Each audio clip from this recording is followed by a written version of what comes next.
আছেন। আজকে আমরা শিখব কিভাবে মাইক্রোসফট আউটলুক থেকে কোনো মেইল পাঠানোর পরে পুনরায় সেই মেইলটাকে রিকল করা যায় কিভাবে। তো আপনি যেই মেইলটা পাঠিয়েছেন সেন্ট আইটেমে গিয়ে সেই মেইলটাতে সিলেক্ট করবেন। সাপোজ আমি আমার এই মেইলটা আমি কিছুক্ষণ আগে পাঠিয়েছি, এটাকে আমি এখন রিকল করব। রিকল কেন করি আমরা?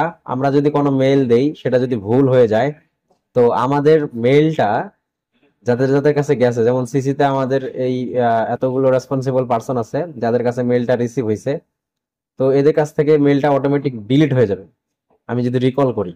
তো রিকল কিভাবে করতে হয় তার জন্য আপনাকে এই মেইলটা সেন্ট আইটেমে গিয়ে এই মেইলের উপরে ডাবল ক্লিক করতে হবে। ডাবল ক্লিক করলে পুরো মেইলটা ওপেন হবে। পুরো মেইল ওপেন হলে আপনারা এখানে দেখতে পাবেন যে ফাইল, মেসেজ, ডেভেলপার, হেল্প, এরকম অনেকগুলো মেনু বার আছে। এইসব মেনু বার থেকে আপনারা মেসেজ মেনু বার থেকে এই যে থ্রি ডট অপশন আছে এটাতে ক্লিক করবেন। কেউ এই থ্রি ডট অপশনে যাবেন না। এই থ্রি ডট অপশনে গেলে আপনাদের তিনটা অপশনই দিবে: meeting, forward as attachment, translate message. এর বেশি কোনো অপশন আপনারা পাবেন না। যদি রিকল অপশন চান তাহলে আপনাদেরকে যাইতে হবে মেসেজ মেনু বার থেকে। এই যে মেসেজ, এখন দেখেন এখানে কোনো থ্রি ডট নাই। মেসেজ মেনু বার থেকে এই যে থ্রি ডট অপশনে এখানে আপনারা মোর কমান্ডস পাবেন। এই অপশনে ক্লিক করলে অ্যাকশন নামে একটা রো আসবে। এখানে দেখেন অনেকগুলো রো আছে, তার মধ্যে অ্যাকশন, এই অ্যাকশনসে ক্লিক করবেন। অ্যাকশনসে ক্লিক করলে এখানে দেখেন রিকল দিস মেসেজ একটা অপশন আছে। এরপরে এই রিকল দিস অপশনে ক্লিক করবেন। রিকল দিস মেসেজ অপশনে ক্লিক করলে এরকম একটা বক্স দিবে, রিকল দিস মেসেজ বক্স।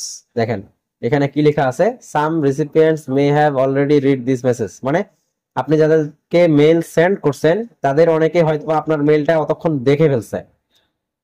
ও বলতেছে message recall can delete or replace copies of this message in recipient inboxes if they have not read this message yet.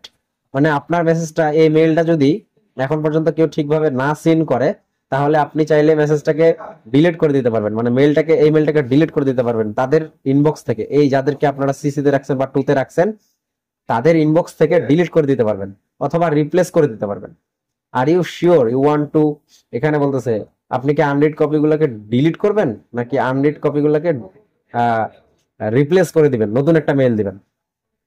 তো আমরা যেটা করব সেটা হচ্ছে delete unread copies of this message, এটাকে select করে ওকে দিব। তাহলে কি হবে, আমাদের যে মেইলটা আমরা আগে দিছি সেই মেইলের সব কপিগুলো এই লোকগুলোর ইনবক্স থেকে ডিলিট হয়ে যাবে। তখন আমি ধীরে সুস্থে চাইলে নতুন একটা মেইল তৈরি করে মেইলটা দিতে পারবো। তো আপনারা চাইলে এভাবে যে কোনো মেইল রিকল করতে পারেন মাইক্রোসফট আউটলুক থেকে। রিকল করার অপশনটা কিভাবে, ডাবল ক্লিক করবেন। ডাবল ক্লিক করার পর মেসেজ মেনু বারে যাবেন, এখান থেকে মোর কমান্ডস থ্রি ডট অপশনে যাবেন, এরপরে অ্যাকশনসে যাবেন, রিকল দিস মেসেজে যাবেন। এরপরে প্রথম যে অপশনটা সিলেক্ট করা থাকে এটাতে ক্লিক করে ওকে দিয়ে দিবেন, আপনাদের মেইল রিকল হয়ে যাবে। ভিডিওটা দেখার জন্য ধন্যবাদ। আপনারা যারা যারা আমার নতুন অডিয়েন্স আছেন চ্যানেলটা সাবস্ক্রাইব করে দিবেন আর কমেন্টে জানাবেন আপনাদের কি টপিকের উপরে ভিডিও লাগবে। আমি আশা করব আপনাদের সেই টপিকের উপরে ভিডিও আমি ইনশাল্লাহ যত দ্রুত সম্ভব দেওয়ার চেষ্টা করব। আজকের মতো বিদায় নিচ্ছি, আল্লাহ হাফেজ।